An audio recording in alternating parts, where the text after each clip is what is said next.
For today's session, firstly, thank you so much for signing up. Thank you for whether it come from social media, from the adverts, wherever it came from. Thank you. You're here, and we're going to deliver a session today with 3 modules to it. Firstly, from a housekeeping point of view, you should all know where the fire exits are in your own properties, I hope. If you need to, we're not going to take a comfort break because we're ploughing through for 90 minutes, but just in terms of getting Zoom fatigue, if anybody needs to just disconnect for a minute or two, that's fine. If you've got the ability to put your camera on, it will be massively appreciated. It's just, it looks nicer, if I'm totally honest, and it's great to see who's out there too. Gets us a little less nervous. Some of you know each other, some of you don't, so that's absolutely fine. The session today going to be delivered by myself, Jason Kingston, one of the Cube Thinking partners, and my partner in crime, John Woodruff. Morning, afternoon all. Morning. Afternoon. Now, we're not the Max and Paddy of strategy, but we will try and make it slightly edutaining, but not by trying to be deliberately funny, because we'll fail miserably on that. But if you do have questions, what we're going to do, we're going to do 3 modules. At the end of each module, it'll probably take about 15 minutes-ish, but don't time us because some will go under, some will go over. And then if we can have any questions that you've got, we can answer those at that stage, if that's all right. But you might want to capture them thoughts by using the chat function. So please crack on and use the chat function, but don't swear, because my mum might just catch sight if she logs in. So take care on that. And also, finally, to let you know, if you like this and we've not put you off, we've got the follow-on session, the next session, which is on finance, and that's on next Thursday, with Friday being the bank holiday. So it'll be similar format again. So if you just got that on your diaries also, we'll sort of open up the link for that too. So that's it. John, have I missed anything from a housekeeping point of view? Anything crucial? Nothing. So I don't think we'll, if we've got some time, I say I'll be checking the chats as we go on. So I'll be writing a few down if there's any questions, and appropriately I might bring them up. But I think the main thing is we crack on, as they say. Is everyone all right? Yep. Bob? It's not going to be death by PowerPoint, by the way.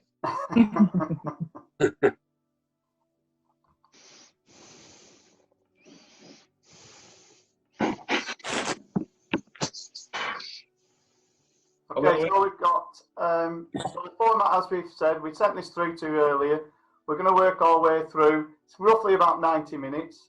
Myself and Jason are not tied to the 90 minutes, so if people do want to, at the end of the 90-minute session, if they do want to stay behind and ask a few questions, totally fine. And then hopefully we can start talking about some of the other webinars that we've got lined up. So what we're talking about today is really why it is that we need a plan. So there's a lot of companies who are out there. Myself and Jason have been doing this for a long number of years. And what's amazing is that many of the companies that we talk to, the first thing we ask them is, what's the plan? What is the plan? Where's the vision? What's the vision? Where do you want to get to in the next 10 years? And majority of the companies we talk to, it's either written on the back of the they might have it in a document of a strategy that they've passed to the bank, 10 years ago. But at the end of the day, that's what they've got, and they don't really work to anything. So every year, just all they do is they just repeat what they've done the previous year and hope that that year is going to be better than the previous one. So what we've done is, over the years, we've got a proof of concept that we know works within businesses. So we need to make sure that every single company has, that we understand the customer for starters. We know that every company should have a 3-year business strategy. We're going to go through these in a little bit more detail. They should follow up with an action plan. And also, what people forget about is train motivated staff. The health and well-being of your organisation is absolutely critical. But then following up for helping your staff is standard procedures, SOPs, and then managing through KPIs. Majority might have heard of those, key performance indicators, KBOs, so key business objectives, and scorecards, so that you can see monthly how you're doing. And then, probably most important, people forget about this: zero defects. And whether you're a manufacturer or service sector, you should actually be 100% perfect in everything that you deliver. Absolutely. Can I just ask if everybody can self-mute, please? We sent a bit of a message there. We just had a little bit of background noise. That's all right. You sound like a school teacher then, sorry. Well, yeah, to echo what John was saying regarding having a plan and why there's the need for a plan. What gets measured gets done. When you've got a plan, when you've got a form of actions, it's much more likely to be that you will succeed in anything that you do. And that applies in life as much as it applies in business strategy.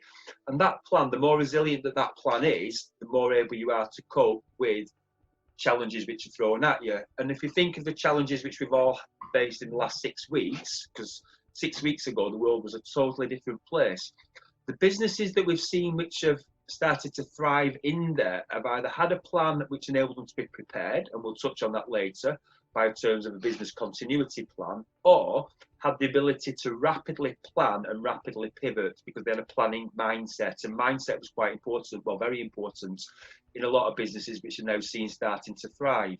So that evidence is in a way what we're hoping to put across today, that having a plan, it's gold dust. It really is gold dust. So hopefully everyone's printed off this sheet. Jason very kindly emailed everybody. Now, did you all receive the plan?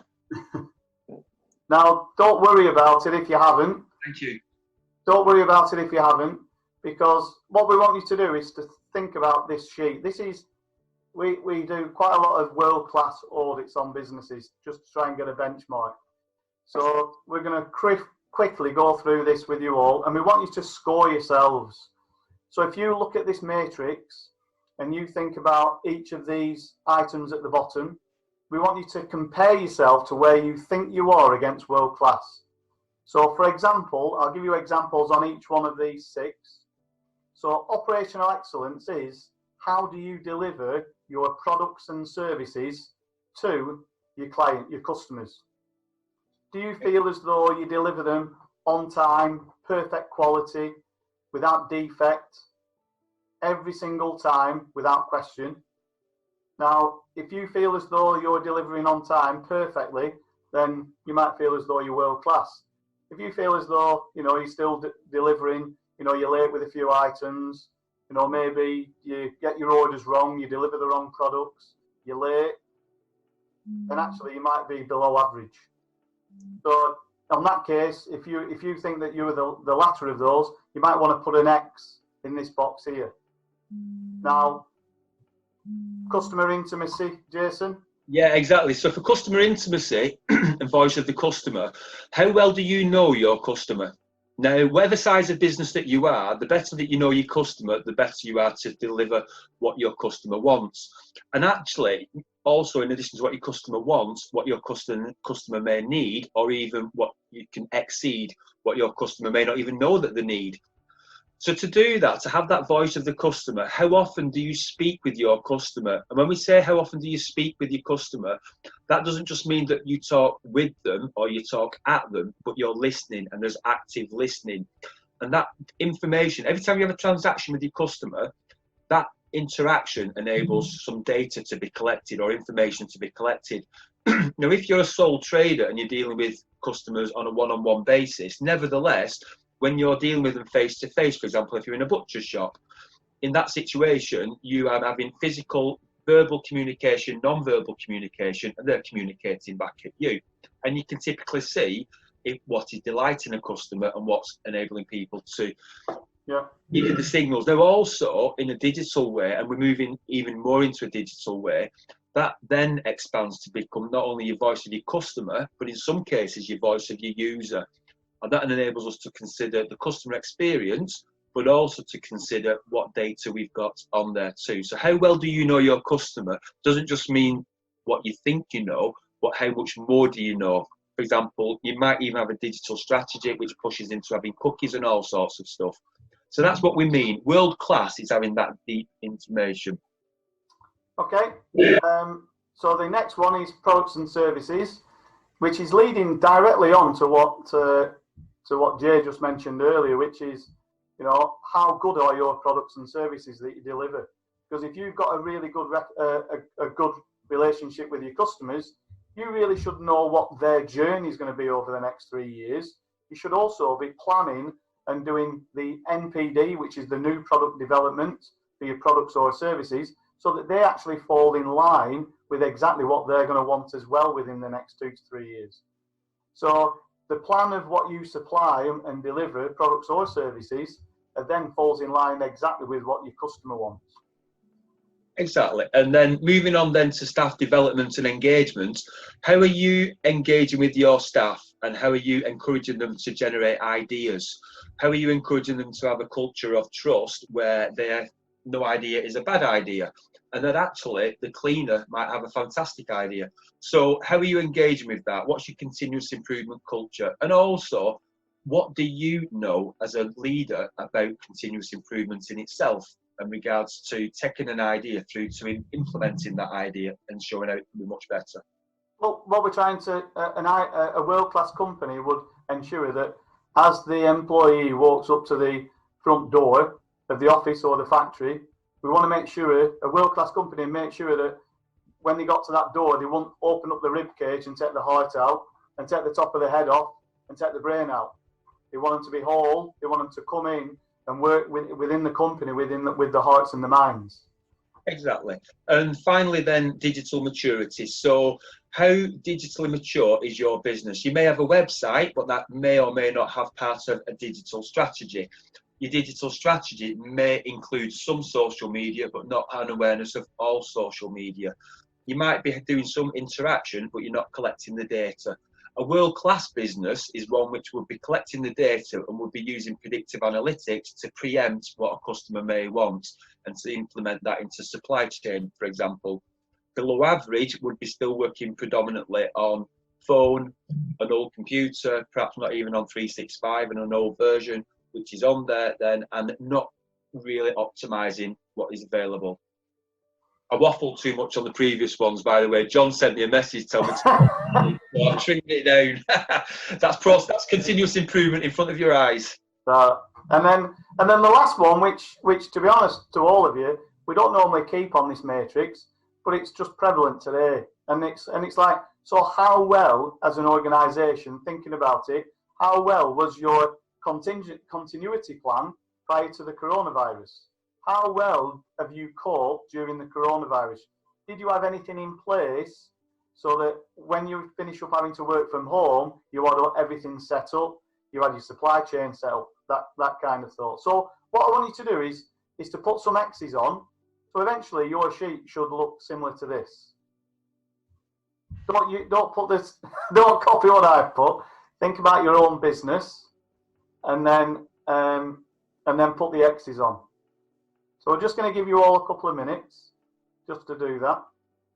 Because what we're trying to get a gauge of, we're not going to be able to see everyone's sheets now, but what it's going to help you to do is to visualize through your own hand exactly where you see your own business. This is also a good exercise to do, and we're quite happy for you to copy these documents and give to your employees. And explain this sheet to your employees and get your employees to fill it in. And then do like a bit of an average in each of these areas. So that, because the perception you have of your own business might not be the perception that your staff has. And if there's a big difference, then you need to probably improve the communication to make sure that you understand why. So, can we just have a few hands up to make sure that everyone's all right? Everyone's got that done? Okay. A few eye openers, I think, maybe. So we're going to throw it out there now. So above the X's, we finish up with the greens. So I can if see you want to unmute and give us an idea of what you think those greens are. Anybody?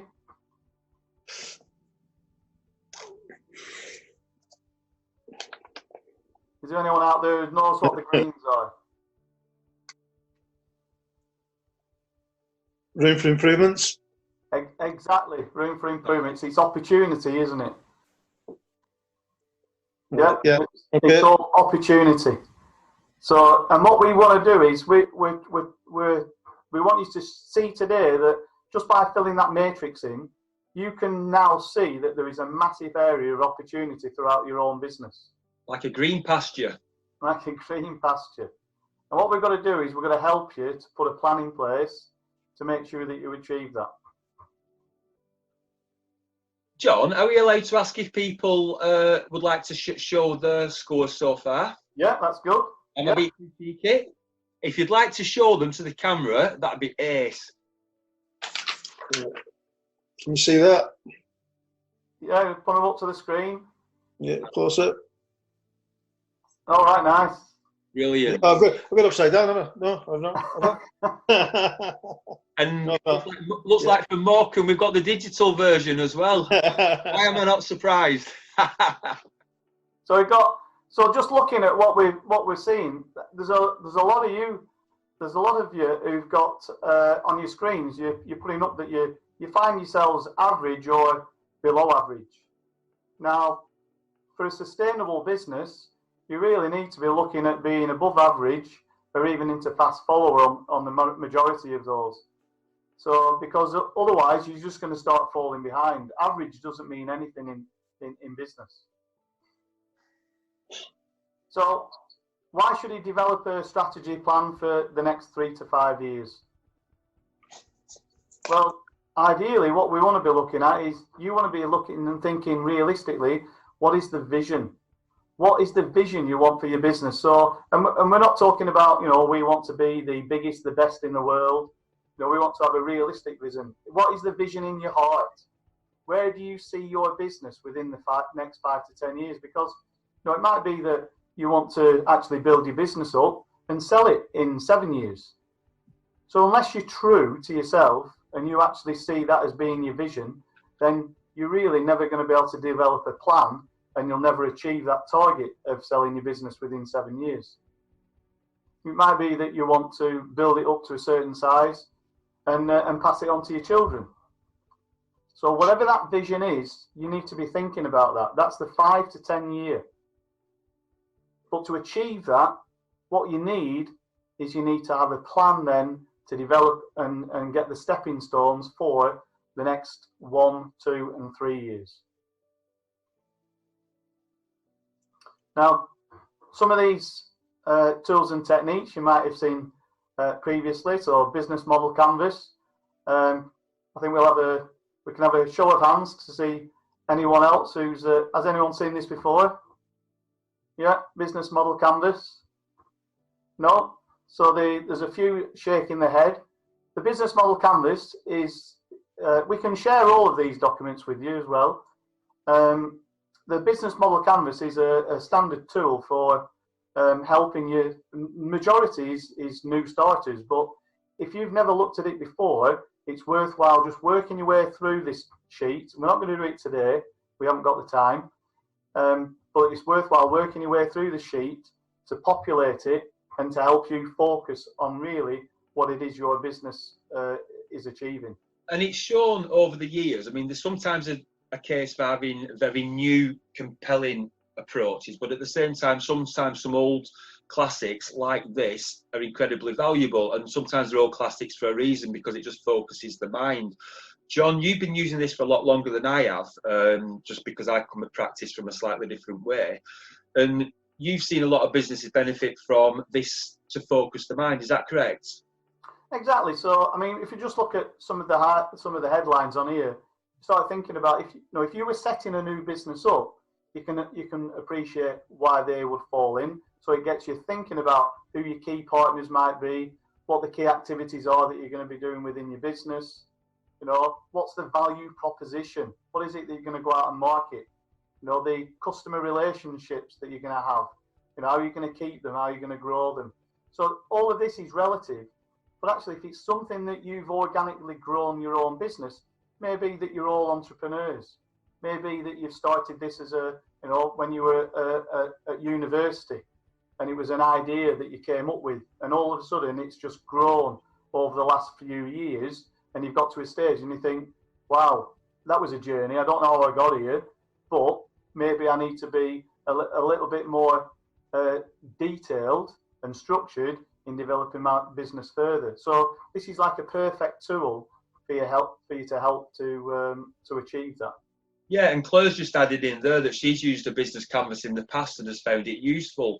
And these are often tools which are useful to revisit, or even if, as John has said, you've been sailing along doing fantastically anyway, very often we get approached by businesses wanting to repivot, to reshape or refocus.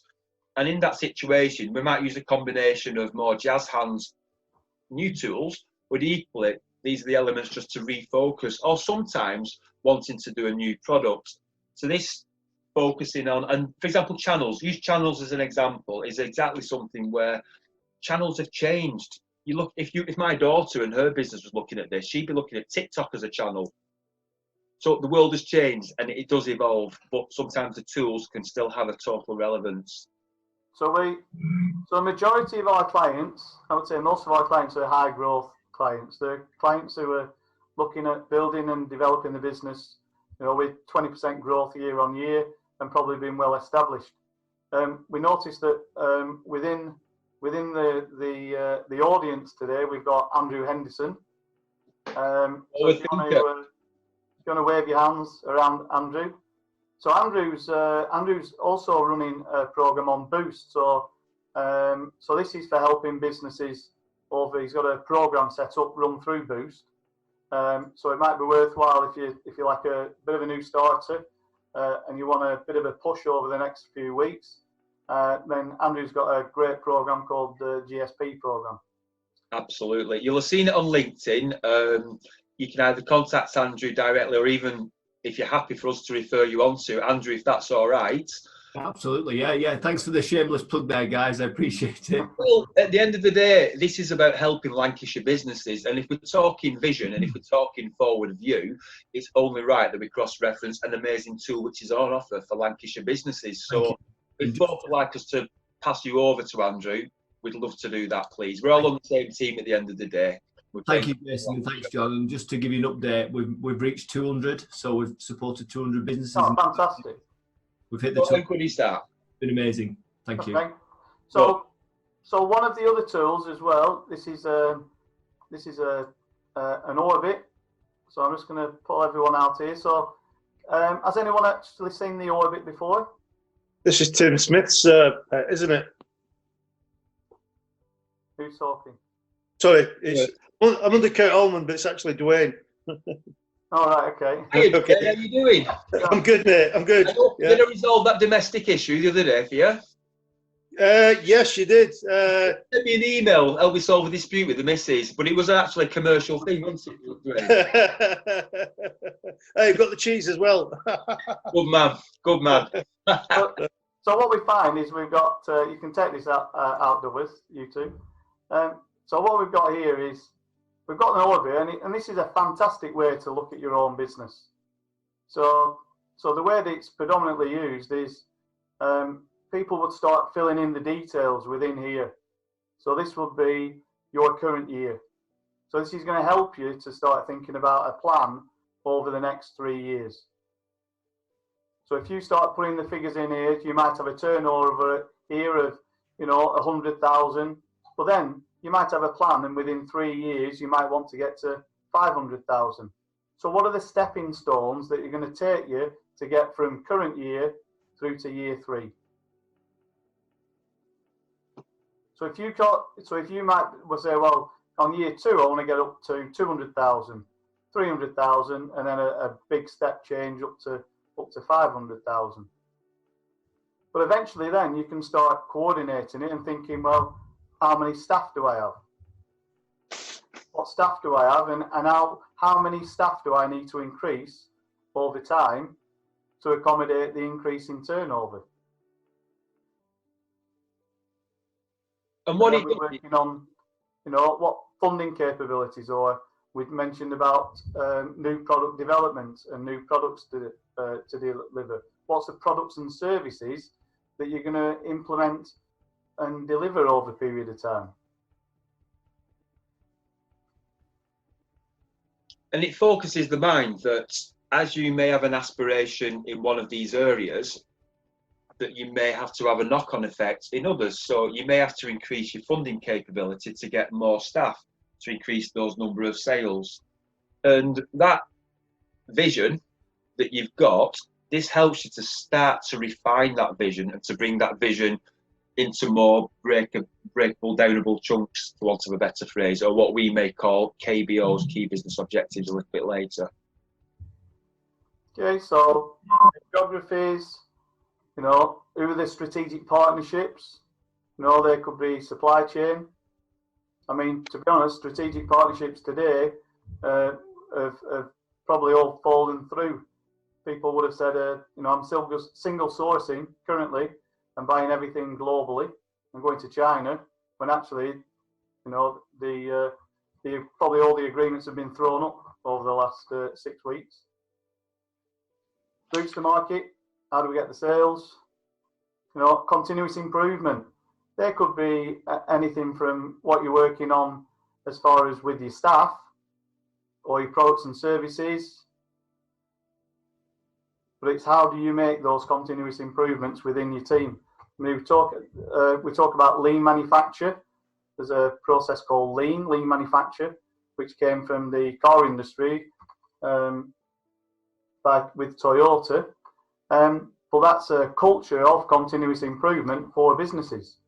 And that's been incorporated now through service sector, healthcare. Exactly, and just to add on to that, so even if you've not worked in a theoretical lean environment, you can take it to other areas. So I worked for 10 years in social housing, bringing that into social housing as well as in various other sectors. So you can apply them principles to anything. You could apply them, I applied them when I was younger, into my paper round. So there's many ways that you can apply those approaches of what can be done in a better way. And if you've got an ability within your business, or even if it's yourself, you know, you've got time to think about how things can be done in a better way, and you've got a chance to do that in a structured way, that's going to enable you to develop in a much stronger way. And it's therefore it prepares you for that vision. The routes to that vision will alter over time. But if you've got a continuous improvement team or a continuous improvement set of tools, it'll enable you to alter but keep focused on the end vision. Sorry to cut across you then, John. Are you okay? A bit passionate for a minute then. And then we're into sales and marketing. Now, you know, really each one of these should have their own strategy. You know, we have our own tool for coming up with a marketing. We're not marketeers, myself and Jason. We would never profess to be marketeers.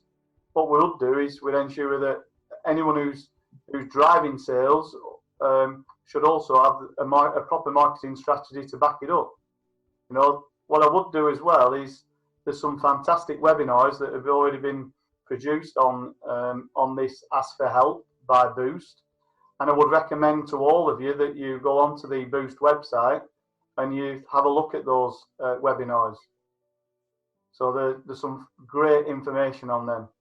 You know, we're all in lockdown. We've probably all got more spare time than we would like to have. Probably people have even forgotten that tomorrow's Saturday and it's a weekend. So, you know, if you do have spare time, please go through those webinars and have a look and go through those. But, you know, sales and marketing, what's the plan? What's the plan of activity over time that you're going to achieve over those? Your marquee customers, you know, what's the marquee customers that you want to have? You might even want to come up with a wish list of clients that you want to introduce yourselves to. You know, current year you might put the marquee customers down, but you know, in 2 to 3 years' time, you might have bigger ambitions to achieve your increase in turnover, and some of those marquee customers might only be by name, but at least then working on your sales and marketing strategy, it might give you an opportunity to start thinking of a plan to actually get into those customers. Operational capacity. So, how much work can you achieve? So the operational side is not just operational as in a warehouse. This is also down to, the capacity that you've got of your offices, your staff. People are probably even having second thoughts now about, do I need as big an office? Do I want to start, working people from home? Do I need to split it 50-50? Maybe 2 days at home and 3 days in the office. And then headline, quality, cost and delivery. So what is it that you do as a business that drives the all of the KPIs? So headlines maybe on quality might be defects, and that's maybe customer complaints, might be quality defects from production, or it might be defects that someone's had fat fingers and typed in wrong on the sales orders, and you've delivered the wrong products at the wrong quantities to maybe to the wrong customer. So quality, costs, how much are the costs? So, we talk about, you can actually go into a lot of detail on here, and we talk about having SQ DIP boards, so visual management boards. So we're even looking at health and safety issues, quality, delivery, so on time in full. How often do you deliver your products to your clients? If it's products that you're delivering, you're a manufacturer or warehouse and distribution, then really you should have an idea on how accurate is your delivery to the customer in full. So we might order 5 line items and he wants them all for the same day, but if you fail with one of those line items, then you might have done some on-time delivery, but you've not produced it in full. And I think...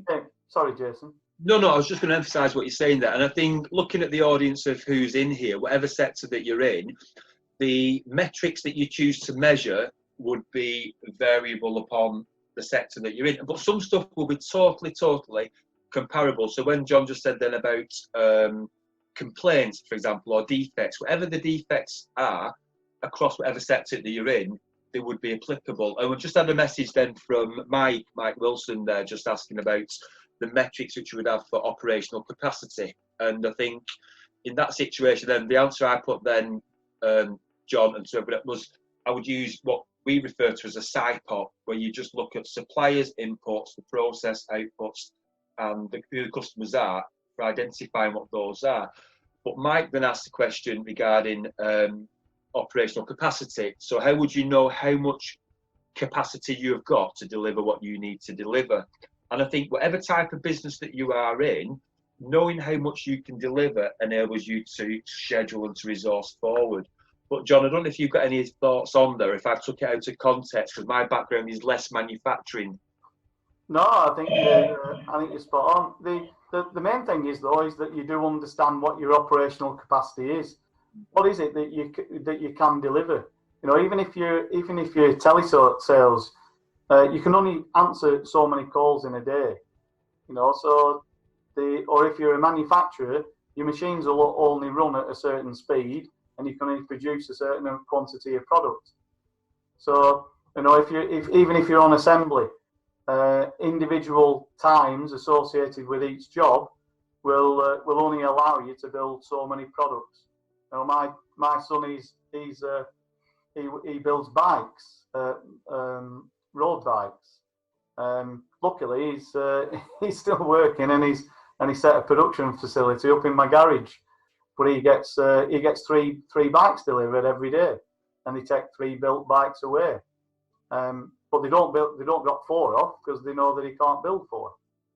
But it's understanding what those capacities are, because if you're going to increase your turnover, then that's definitely going to have an increase in what your capacity constraints are. And if there's anybody who's in there, and I've not got the full screen view of everybody there, but does that principle of capacity, does that ring true with anybody in every sector? Is anybody it doesn't ring true for? And I'm just going to scan through then. So put your hand up if it doesn't ring true with the principle of capacity, because it's quite an important one when it comes to planning. I can't see any hands up, so I'm assuming. Okay. And, Yeah, Dwayne. and Lucy was going like that, not to. Yeah, sorry. No, this is brilliant. That's what. Lucy, what do you do? I import tiles, so I could quite easily, I wish, import 10,000 square meters of tiles one week, and the next week it might only be 50. But it only takes me to do that. Do you know what I mean? Yeah. It's all pushing the button sort of thing.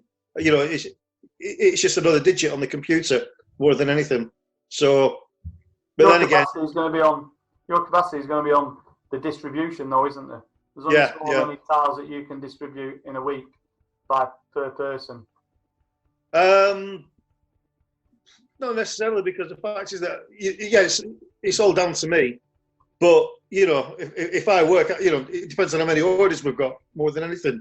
Do you know what I mean? And obviously the loading capacity back at the factory in Italy. So yeah. But I think that's a good illustration that different sectors have got different approaches. So let's say, for example, if you're a software developer, once you've developed your piece of software, your capacity could be incredibly high, because effectively it's not even a copy and paste, it's just a redistribute. Equally, our capacity to deliver this session today, we capped it at 30, recognising that you always get some do not arrives. 20 would have been a comfortable number to there, but we could have had it, the capacity could have been to do it to 10,000.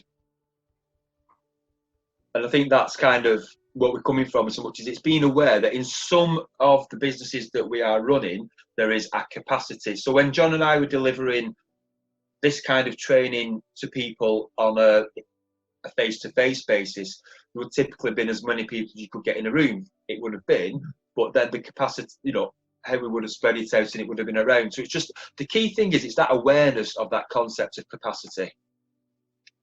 Dwayne, is that okay? Are you on page? Yeah, I understand. Yeah. Magic. Thank you. Cheers, John. Okay, so what we'll be looking at is, once this is completed and you've filled all of the segments in, the idea then is to say, well, what do we need to do with this now? So we've got a vision now of where we want to be over the next 3 years. But the important thing is, how do we come out with a plan? What's the plan that's going to come from this? Now, Richard Hurstwood has already gone through this once, and he's going to know exactly what it is that we need to look at. So do you want to just unmute yourself there, Richard, and explain to us what you think we need to do? He's in his yacht in the marina. It's this next 12 months, isn't it, Richard? It is, yeah. For us, the next 12 months is immensely important, and I think we've just completely changed our business model. I was looking at the orbit that we did a while ago, and I have to say it worked tremendously well for us. Worked really well for us. But I'm looking at it now, thinking I've got to do it again, because we've got to change again, and we've got to change again, and we've got to change again. Well, we've got to you, Richard. Sorry? We've got a treat for you then today. But I think what's interesting to everybody is the fact that Richard appeared in one of our surgeries quite a few weeks ago, and the 13th. And what Richard finished up doing was totally transforming the way that he's run his business, because predominantly he's a training company and he was doing everything face to face, and he's had to go move from face to face to digital. Is that right, Richard? Absolutely. We've totally changed the way that we do business, and we are slightly distracted at this end because we've just sold a big package. The message has just come through, so we're like, yes, like this. So that's why Lois is disappeared. We're going, wow. But yeah, we've gone from being face to face to suddenly having to learn to video edit, to suddenly having to learn to do backgrounds like this, look professional in front of your customer, and do everything that we used to do in face-to-face, but from this little studio that we built in the top of the house, and we've transformed everything. Luckily, we were thinking this was the way for us to go anyway. So we had some preparation done, and working with you guys previously, that spurred us on to do, orbits and things like that, to see and plan our way through it. But the only thing you've got to do is you've got to hit the ground running and learn as you go along, and this is because it never goes right. There's a thing, isn't there? MVP. People might have heard of that, minimum viable product. So as opposed to thinking that you need to have a plan and you want to implement something, it's got to be absolutely perfect, whether it's an app or through a phone or whatever. The MVP, actually start with something that you can trial and then work your way through and develop it over time. So and I think that's what Richard's finished up doing. He's known that he's had to change rapid, because that's the response that you've had to do, and you've developed it slowly over time. Well, over 6 weeks, so which is fantastic. So what we would do is we'd then get you to concentrate what's been added into this section here, this donut, which is the year 1. And out of that, it's what are the actions that are going to have to take place to actually achieve year 1. So you will finish up with some KPIs, so key performance indicators. You'll know that you've got to increase your sales by 20% or whatever. You need to employ staff. Yeah, you need to look at developing new customers. You need to develop new products. So what are the key business objectives, the KBOs? So the key business objectives are, what are the big milestones that you've got to achieve as a business? So if you think about the first chart that we showed earlier, where you scored yourself against world class, think about some of those areas. What is it that you're going to have to implement to make you head towards world class, but at the same time, that's going to give you a good foothold in year 1? Because if you can achieve year 1 and complete everything that you've set out in year 1, then it gives you a really good foundation to head off to year 2. It does. It gives you that total footing. And also, what's the curious thing is, when you have set a plan and when you've started to deliver some of those, the psychological benefits of having achieved certain things, there's that whole thing in there, what gets measured gets done. But equally, when what gets done has been done, it actually empowers you to then show your capability yourself. So we spoke about capacity before, but that proves your capability to yourself. And when that's in a digestible chunk, it's quite incredible. It's quite incredible where you suddenly think, actually, I can do it, and you get a momentum. So I can think back to Richard back onto Friday the 13th in the tickle tray, head in the hands, and then your primary sort of task for that weekend was to become a video star, basically. And I think to those ends, when you'd achieved that video star over the weekend, then it was ramp up digital content, and those manageable chunks enables that to rapidly pivot as it should be. So that's the kind of the point, in so much as what gets measured gets done. And again, we mentioned Andrew before and his fantastic thing, assisting mindsets. It's about making sure you've got the capability. We spoke about capacity before, but the capability to, or you will prove to yourself your capability. And when you can start to do that, your sense of ability becomes so much more, and it's incredible. It's absolutely incredible. Sorry, John, I got a bit carried away then. I know. You're all right. We're all getting carried away. It's passionate, isn't it? It's knowing that we need to do these things if we're going to progress and survive. So the other one is that we do need to have an action plan. So it doesn't really matter. I've been in. I remember went into one company where the MD, I asked her what the plan was, and she had a business plan, and she opened the filing cabinet up, and she pulled out this file, and it was must have had 200 pages in it, and it was a business plan for the next 12 months. I said, brilliant. And she went, oh no, this is last year's, and this is the years before, and the year before that. And I said, well, that must have cost a fortune. I said, and what do you do with it? She went, nothing. It just goes in my filing cabinet. So it's like an absolute total waste of time. So what we're saying is that once you've got the once you understand what you need to achieve over the next 12 months, and you've got everything decided on all your KPIs and your key business objectives, then you do need to put a detailed plan together. And your detailed plan has to cover, what's going to be achieved, who's going to be responsible for completing those actions, and then we need to make sure that it's time bound. So I'm just gonna open up the sheet now. So can I just a quick show of hands again? Has anyone got an action plan for what they're going to achieve over the next 12 months? Sort of. Exactly. But the Alan had one finger up then. Was that one plan, Alan? So you can imagine the importance now and how that will change and shift your mind if all of a sudden you think about, well, I now know exactly where I want to be as far as a vision and where I want to be in the next 5-10 years. I now know the stepping stones that I want to take over the next 3 years. And I also know exactly what it is I have to achieve as far as the targets and those key business objectives over the next 12 months. And if you can write down a plan and you run by that plan, whether it's weekly or monthly, with all of the people on that list, I mean, that is going to revolutionize really the way that you're managing your business, because you'll know in your mind that you have to close those actions down. Because if you don't close the actions down, it means that you're not going to achieve everything in year one, and you're never going to have that good foundation to set off on year two. Exactly. And if you are not naturally a completer finisher, which many of us, myself included, are not, that's when it's useful to know who is a good completer finisher who can effectively keep you on your toes.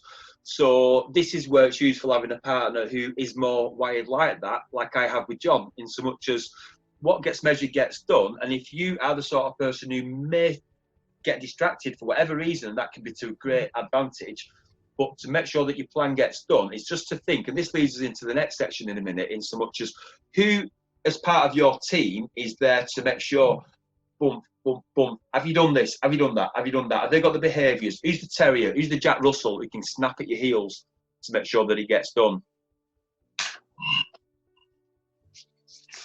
So, John, just had a message from Graham. Can you let him in, please, as well? All right, okay. He needs letting in. So he's had a plan to get back in. So what we want to talk about now, and has anybody any additional questions? Sorry, we've been picking through the questions as they've been coming up on the chat group, but has anybody got any additional questions on module 1 with regards to the plan and the reason for having the plan and having a near and a long-term vision?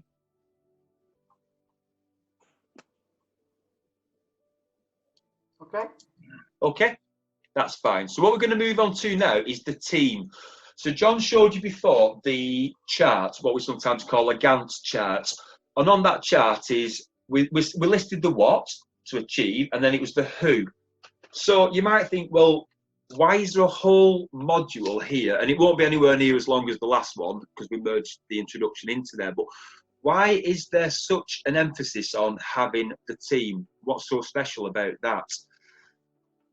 We think it's incredibly special. We think the people and how the people are engaged is the key to helping you achieve the plan, having the right people around you.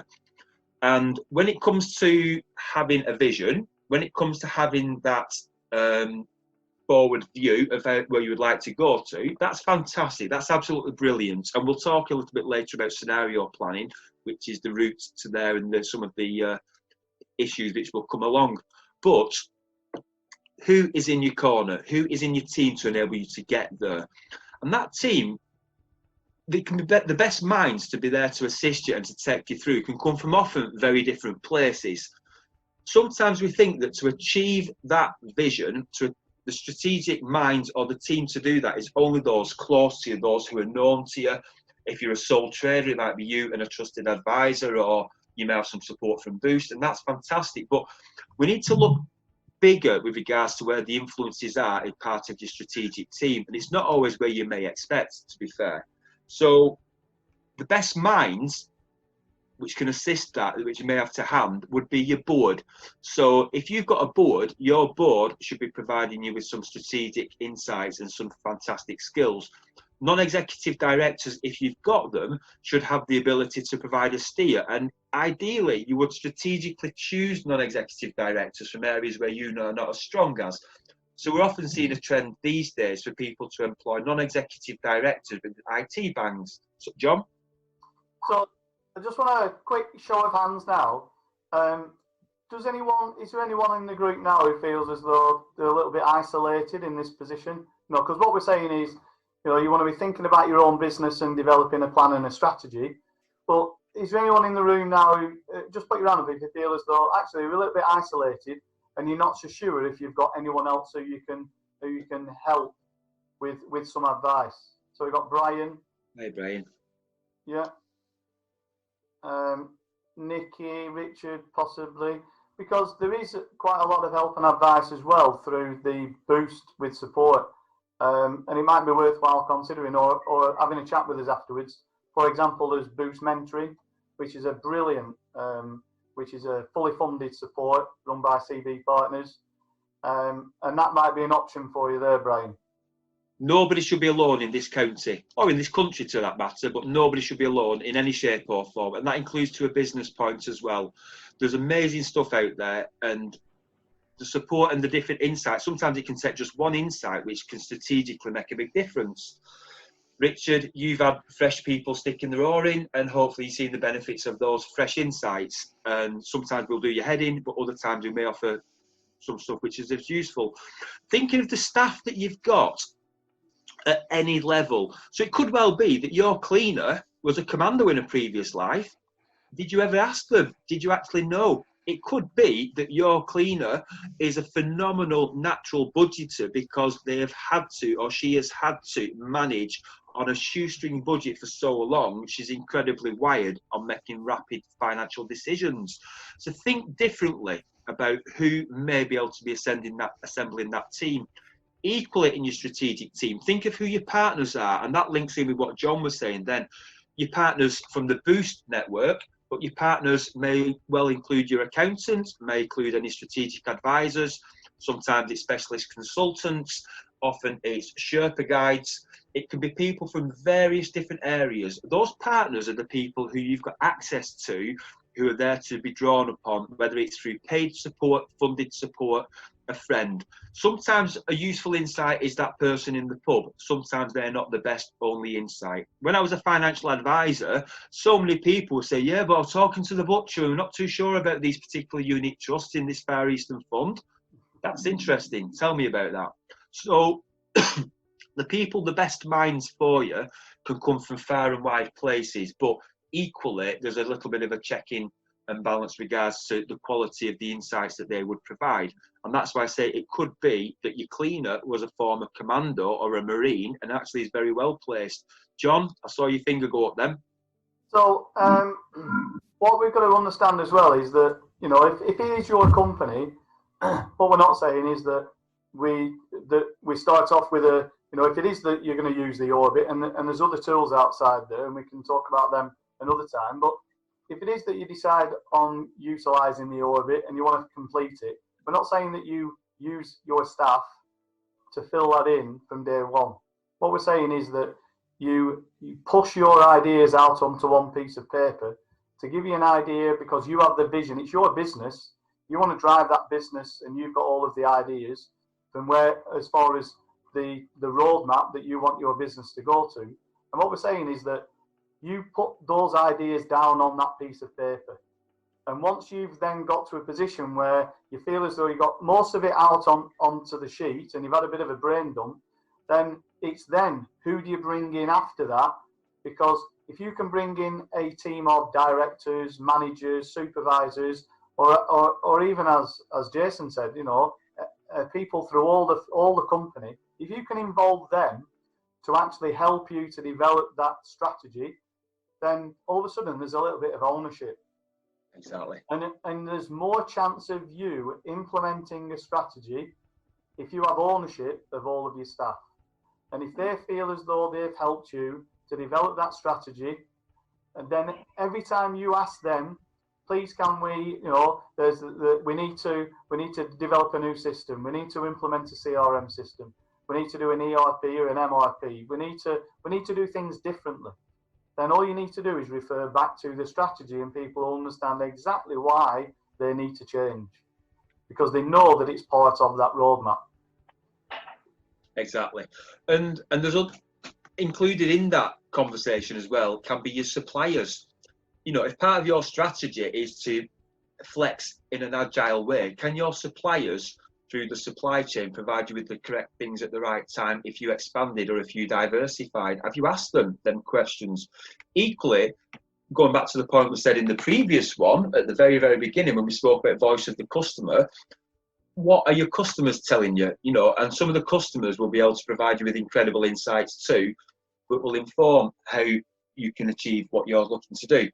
So I put a little note on group chat. I hope I'm not waffling too much. I hope I'm not, and I'm going to move on to the next slide now, if that's all right. So that strategic team, and some of you might recognise as an album that I'm showing my age by The Who.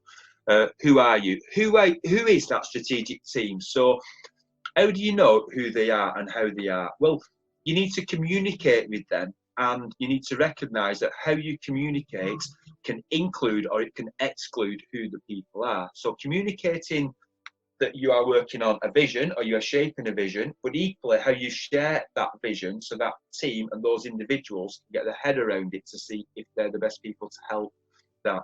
So we need to face into the fact that how we communicate can land with different people in different ways.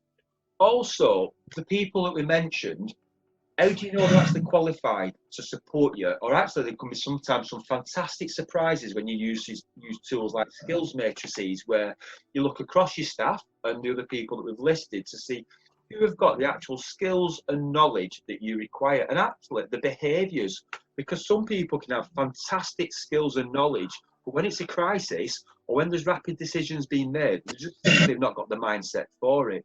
Whereas some people have been trained because of a previous life, because of life situations that they've been in a challenging place, that they're able to face into a crisis with great delight. And actually, some people can provide temporary, incredible leadership during a crisis or during any sort of altered situation.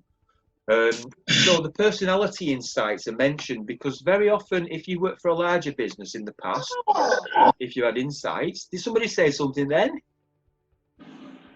No? Okay.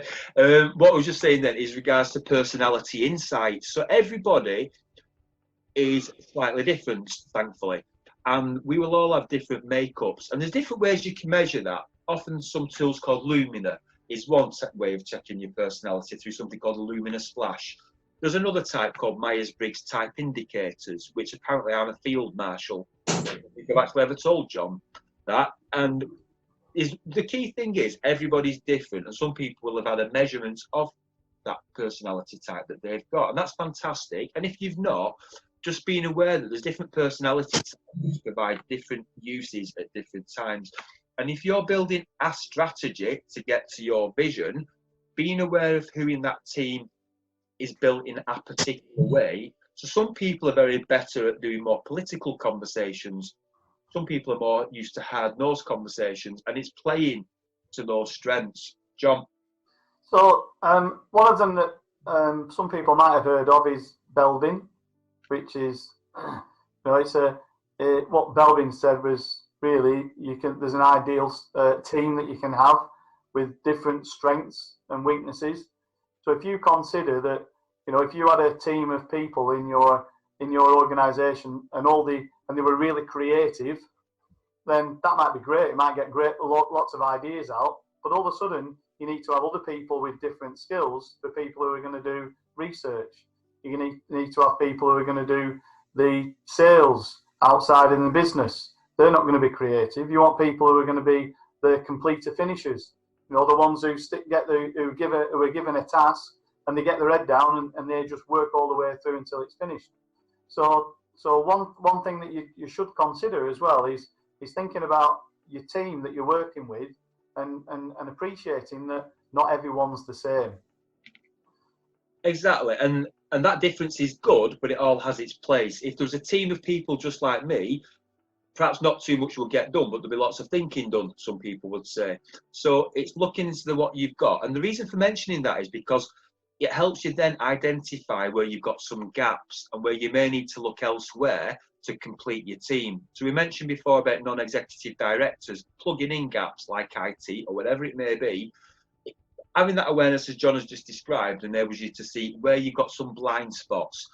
What this also enables you to do then is from you looking where you can get assistance from, and I put on this slide here, previous experience.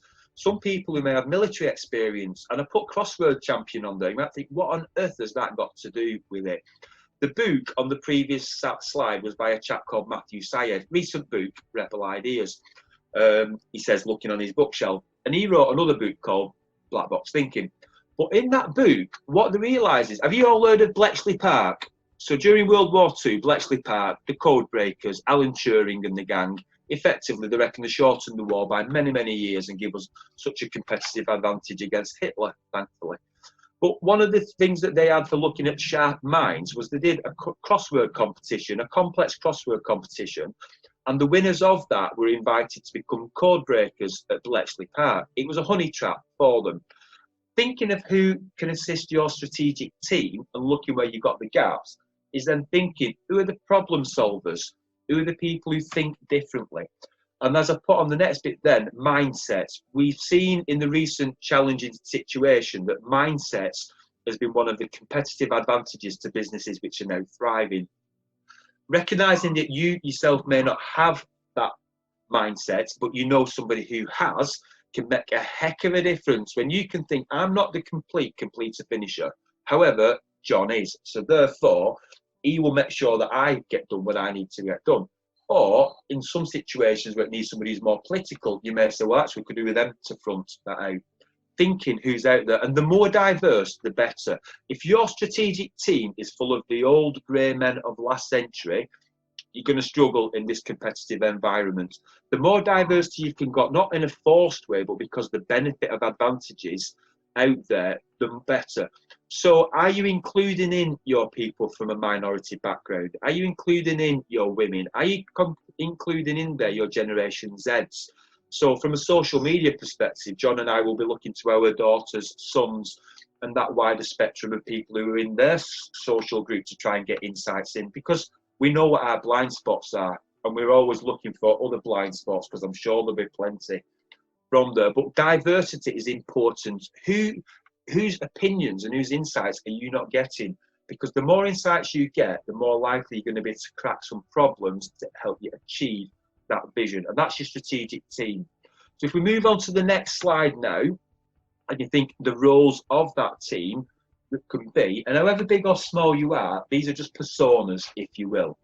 So the person who gets stuff done, the person who keeps a check and would use that Gantt chart that John showed you on the previous slides, that will be the project manager.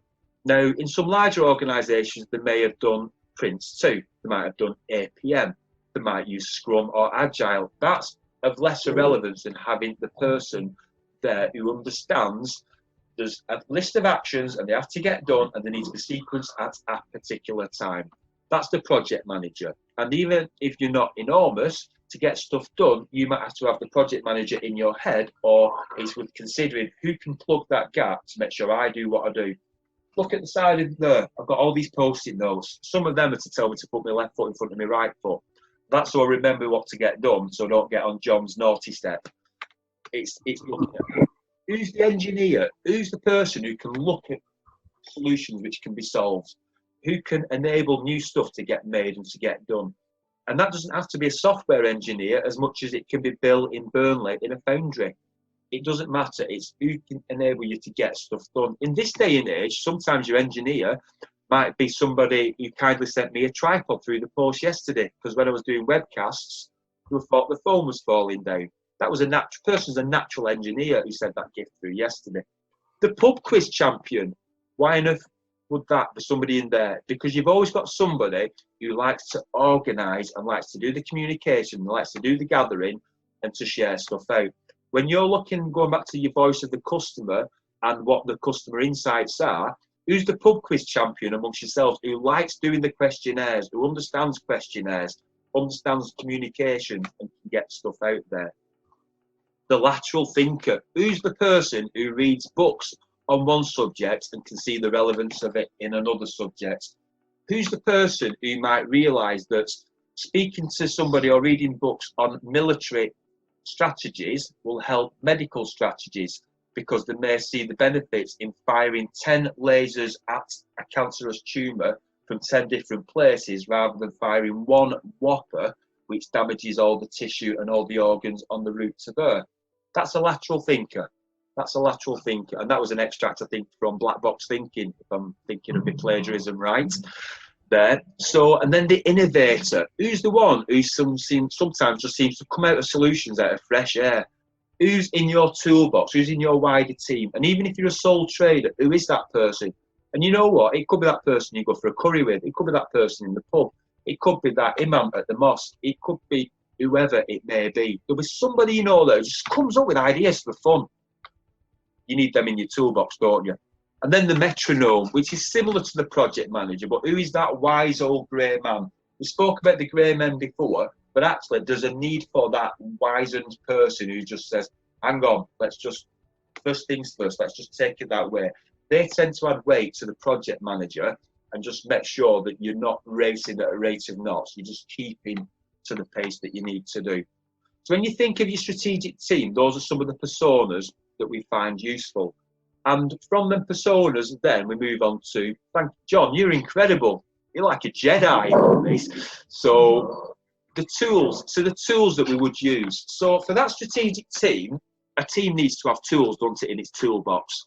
And whether the tools are, like you see behind me, printers, Rubik's Cubes and all sorts of stuff, they're variable. And John's got his hand up. Yeah, so it's so if you think about your team, I mean, has anyone heard of a skills matrix? Does anyone know what a skills matrix is? You know, put your hand up if you've got a skills matrix for your business. Yeah. So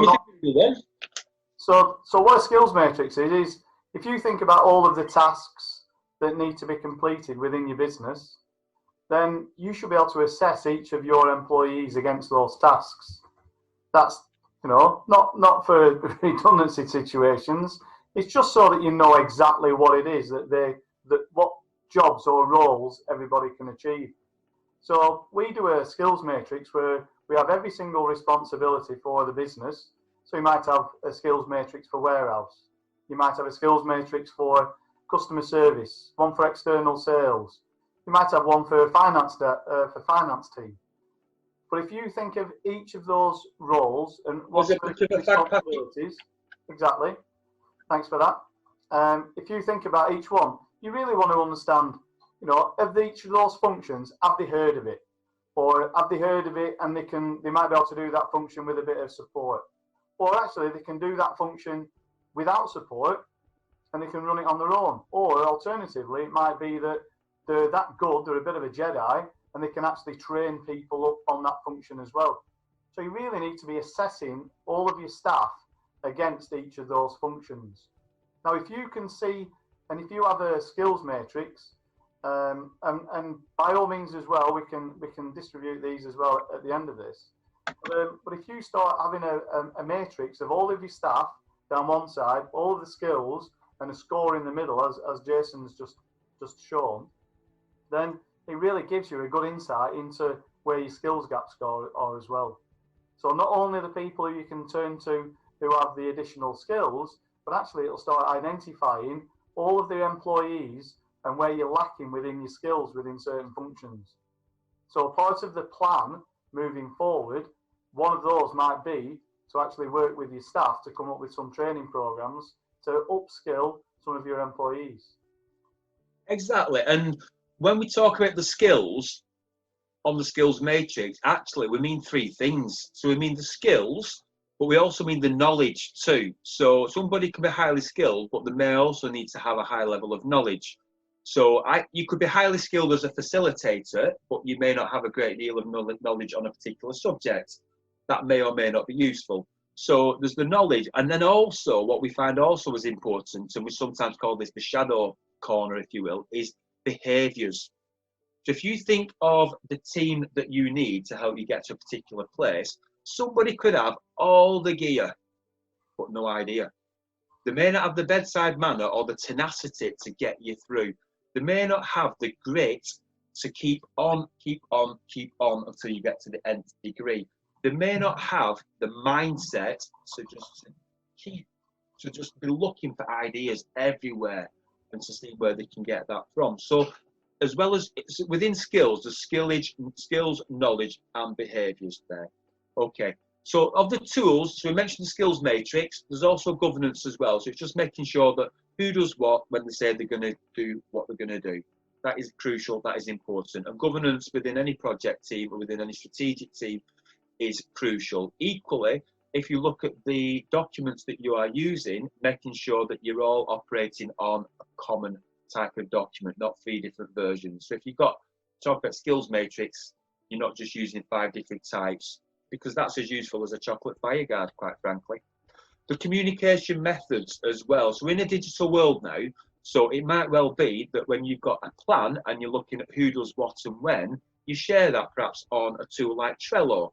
It might be that you use something like Slack for conversations or WhatsApp, or it might be that you just have a daily stand-up where every day you have a call, you have a Zoom call, or as we move back into the physical world, which we will do at some stage, at that point, then you've got what we call a physical stand-up, where you say, we're going to have a 15 minutes, we're going to go through who's done this, who's done that, and what. That's the format. And also the plan that you're going to have. What's the format for that plan? So how's that plan going to look? And that really takes us full circle now onto the next slide, which is the 3-year orbit. The 3-year orbit, as we described, is that plan. It is that format. But now when you think about the team that you've assembled, how do you now overlay onto the orbit out of a different way other than just what was in your head? So how would the person from finance help you inform the turnover and the profit elements of it? And what John and I have found very often is when this exercise is done, what we would call back in the fag packet version, first of all with the business owner, when we start going through with the senior team and then we start going through with the strategic team, this orbit model can look incredibly different, but better. It's richer. It's got a far stronger overlay of information on there. So, John, have I missed anything else out on there? I was waffling, and I got told off in a private chat to stop waffling. No, I think we covered everything on there. I think all we're saying really is that make sure that you include the team, understand the strengths of the team that you've got within you, and don't think that if you're a few £1 million turnover company and you've got a board of directors, don't feel as though you've only got to use the board of directors. And to be honest, it probably makes it easier the smaller the company, because you've probably got a close and knit team. You've probably got better communication from all levels of the business, and the MD's probably most of the time spending time running around in the factory or helping answer the phones. So they've probably got a better relationship as opposed to some of the larger organisations. I've worked in multinational companies. I was over in India last year with GlaxoSmithKline. They've got 1,200 employees and on a 25-acre site, and the MD never even saw anyone in the factory. So we've got a lot of strengths as SMEs, and we need to utilise them. And one of the big strengths is the staff. Absolutely. So, John, just looking at time now, factoring into the fact that I probably did waffle a little bit, and I hope that's not too distracting for people. We're on to the final of the 3 modules now. How's everybody doing? Is everybody okay? Is anybody flagging? Is everybody all right? Give us a wave if you're still okay. Come on, Alan. Hey, great stuff. It's all right. Just mindful we're not. It's always a concern with these kind of things that it feels that you're talking at people rather than with them. But I hope it's okay. I hope you're finding value in it as we jump into the 3rd module. And thank you as well for keeping up too. And we've got a few people who've requested the templates, John, so I'll keep a note of that too. Okay. Brilliant stuff. So, module 3, scenario planning. So we've got what we've got to be careful on here is that we don't get mixed up, because a lot of people will have heard of business continuity and disaster recovery. You know, and there's a big difference, and the difference is that, you know, business continuity is, you know, as it says on here, it's ensuring that the business continues to operate prior, during, and after a disaster happens. So the business continuity plan is something that we should be putting in place today. It's something that we should be thinking about today, and the lessons learned around what's happened with coronavirus. And coronavirus for us is only one opportunity or one item of a disaster that could happen at any time. You know, it could be a fire, it could be a flood, it could be the internet's down. So the business continuity plan, that makes sure that everything continues to perform. You know, so it's a longer term strategy. As opposed to a disaster recovery plan, it's more a short term. What is the actions that we need to do immediately? It's like a little bit of a planned firefighting scenario. So, and predominantly, we're going to have effect on the likes of IT and supply chain. So, we're after, again, another show of hands. Who's been affected by coronavirus?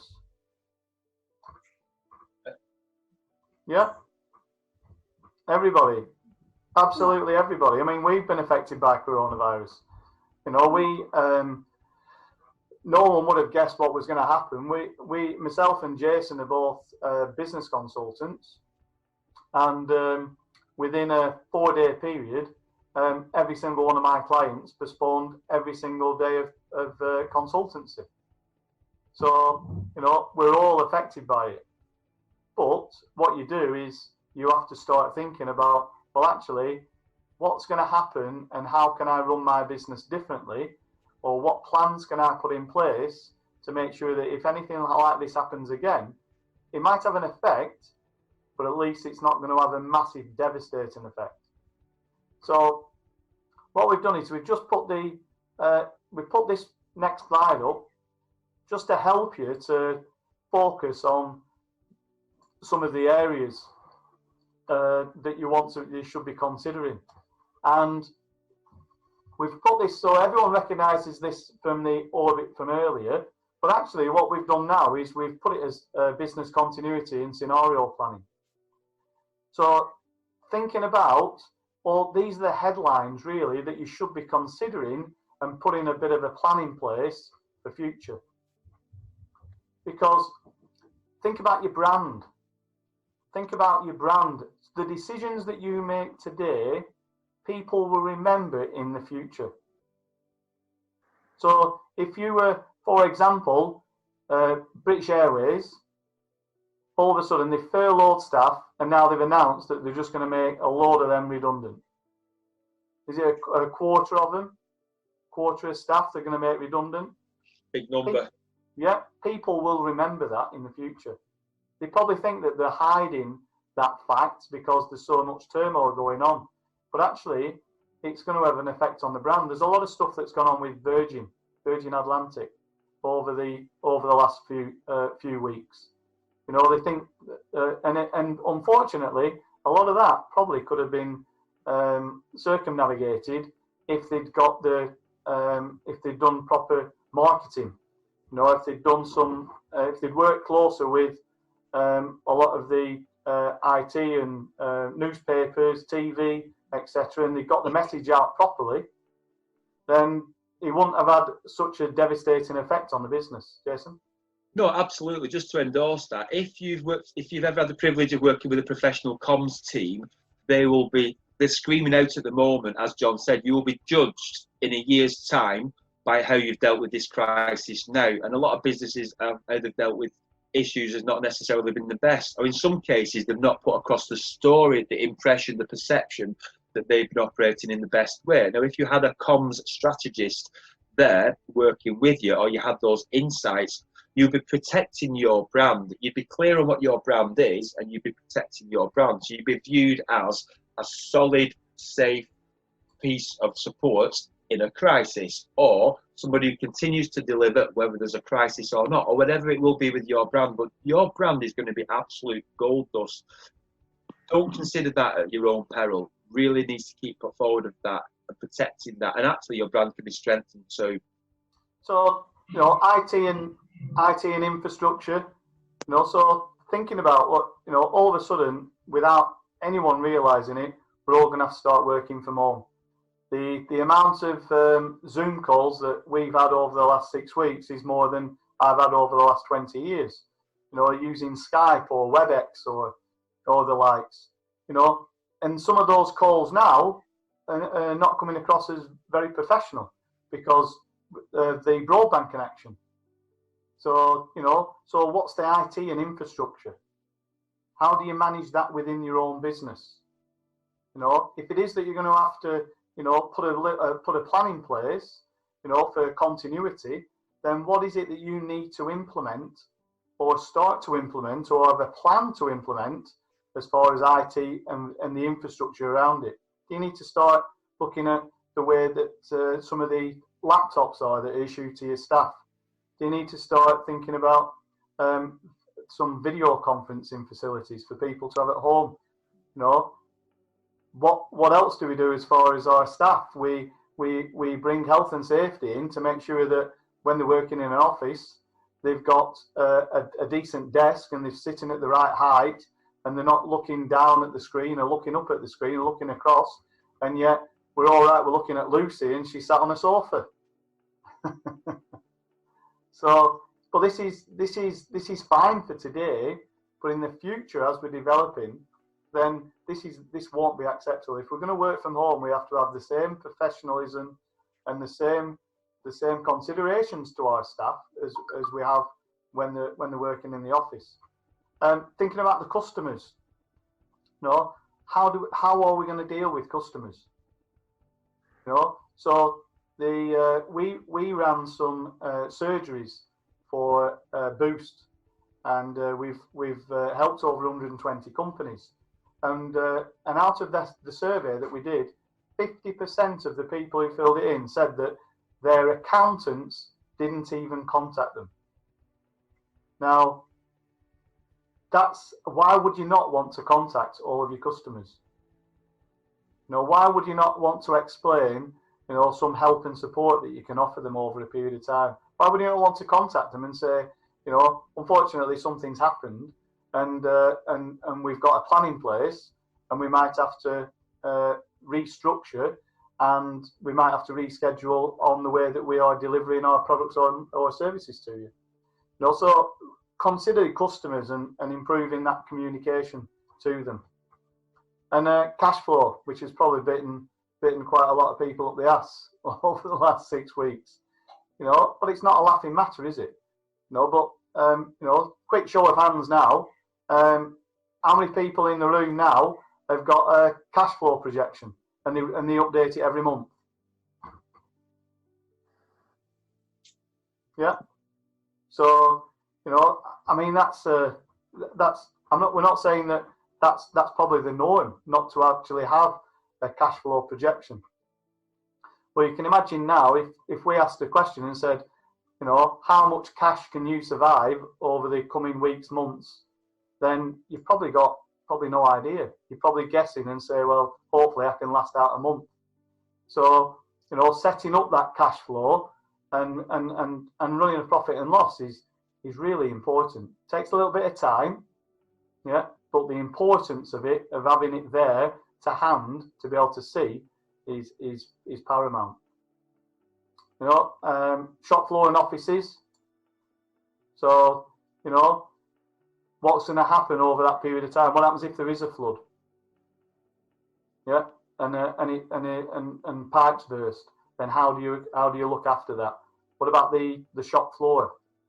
You know, I've got clients who have engineering businesses, and one of them was flooded about 5 years ago. Lost every single machine. But they'd got a plan in place where they'd already, because they knew that they were on a flood area, they knew that potentially it could happen, and they'd already sorted out additional spare capacity within other subcontractors. So they had a plan. Exactly. You know, and then there's the machines.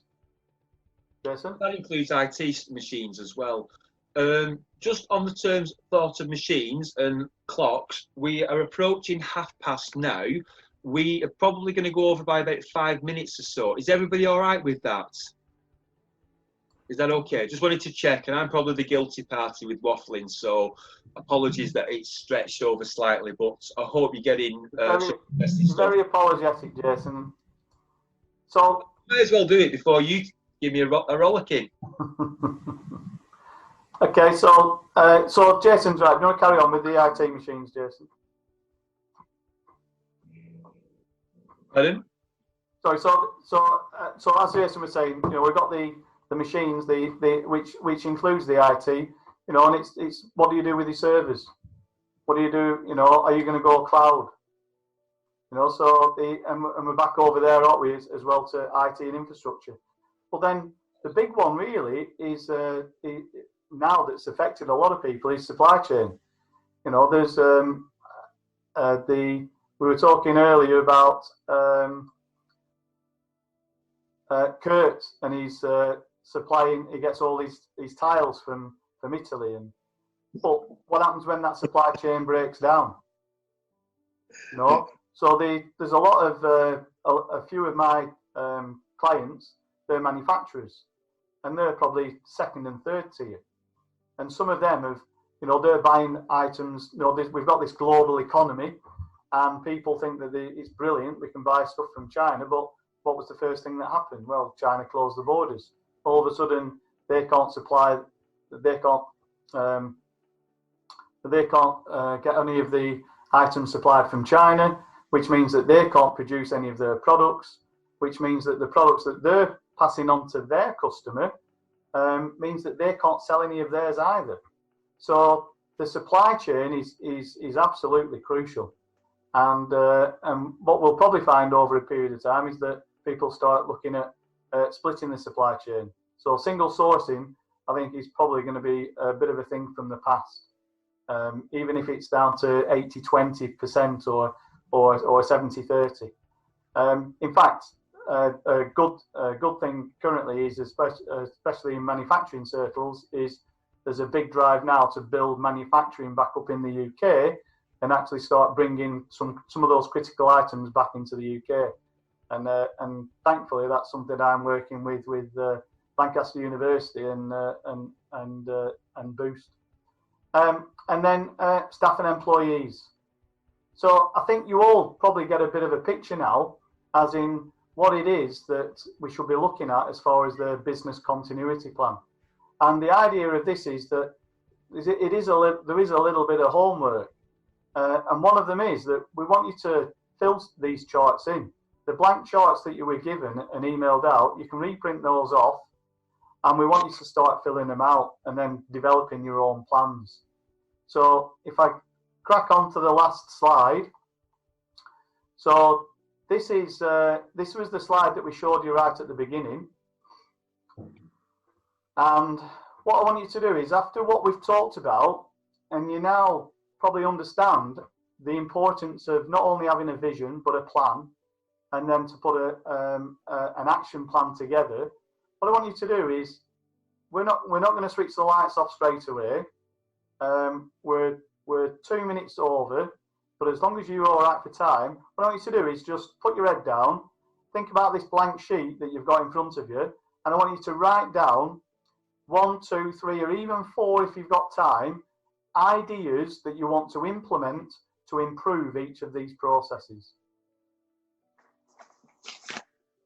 So thinking about, you know, you might even put on customer, actually, on customer intimacy, you might say, right, well, you know, I'm actually going to pick my key customers, and I'm actually going to pick the phone up and have a bit of a heart-to-heart and talk to them.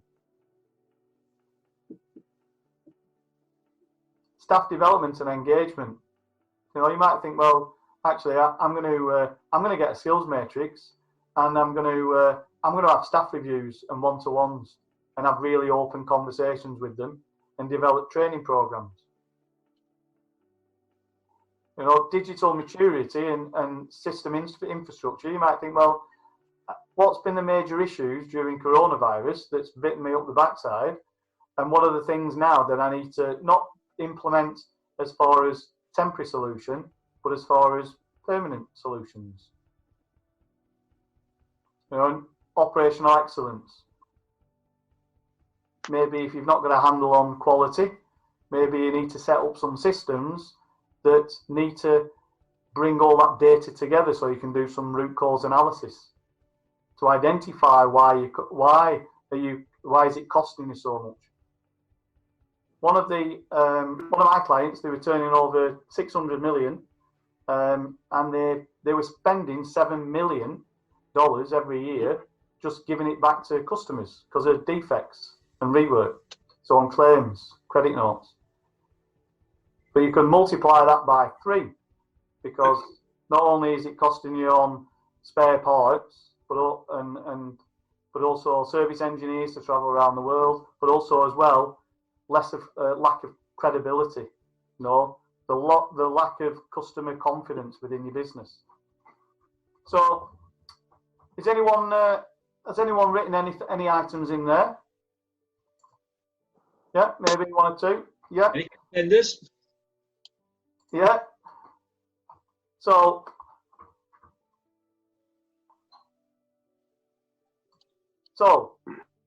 we're open up to questions. So any question? If you have any questions, put your hand up. Yeah. Sorry, Alan. Yes. It's more of a point, really. I just wanted to relate to the 3 value disciplines that are in your first slide and your last one. So the performance matrix and the homework. Okay. Operational excellence, customer intimacy, and product services. It's just that it's worth pointing out that the theory that lies behind this suggests that it's used for working in a competitive environment, and that it suggests that companies should choose to be the best in one of them and perform adequately in the other 2. So don't try initially to strive to be the best in all 3. You should focus on the one you think your capabilities best suit to outdo your competitors. Just might save a bit of time. Yeah, so that's a really good point.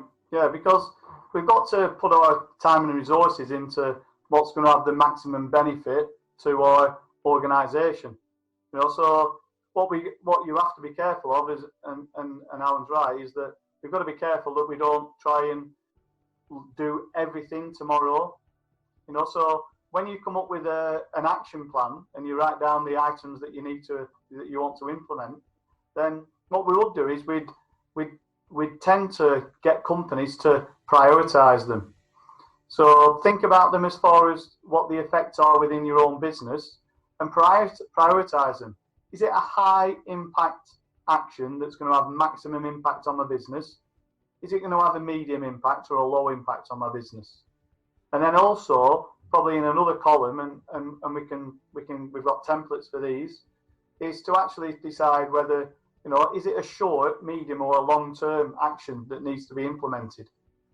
Because if you've got, you know, if you work through an exercise with your staff, and you might even decide that you want to do a SWOT analysis, you know, strengths, weaknesses, opportunities, and threats, or you might want to do a pestle analysis. You know, there's loads of tools and techniques that you can use, but they're all brilliant in their own rights. But if you decide that you want to come up with an action plan, then work with your team, understand what's the priorities in each of those actions, and then eventually you'll finish up with, on the top of the list, there'll be the high priorities and short term. And those are the ones that you really need to be focusing on, because they're going to have the maximum impact within your business. So, great question. Thank you, Alan. Cheers. Any other questions?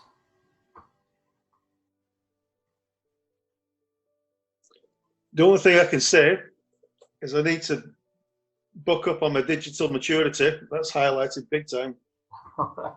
Yeah, I mean, the thing is, Kurt, as far as the digital maturity wise, the digital side covers many aspects of a business. So if you're looking at warehouse and distribution, even to implement tools and techniques like runners, repeaters and strangers and set up minimum order quantities and reorder points.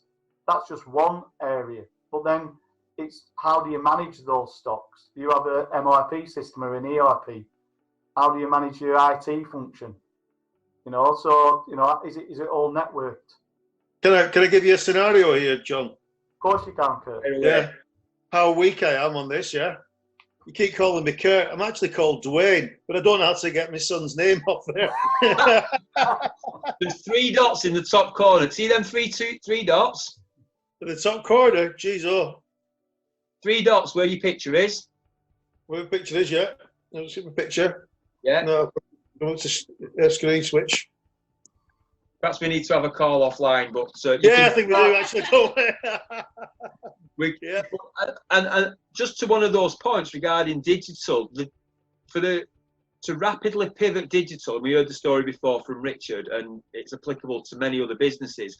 It's recognising that digital doesn't just mean your computer, it doesn't just mean IT, certainly doesn't just mean our website. It means understanding digital content, how you engage with people digitally. Now, we work on digital maturity as a specific module with a lot of businesses, and we did a piece, done quite a few pieces for housing associations looking at digital maturity from spreadsheet anarchy through to one version of the truth. And most businesses that we spoke to on a scale of 1 to 5, even ones which you would think would be good, are probably on a score of about 1.7, 1.8.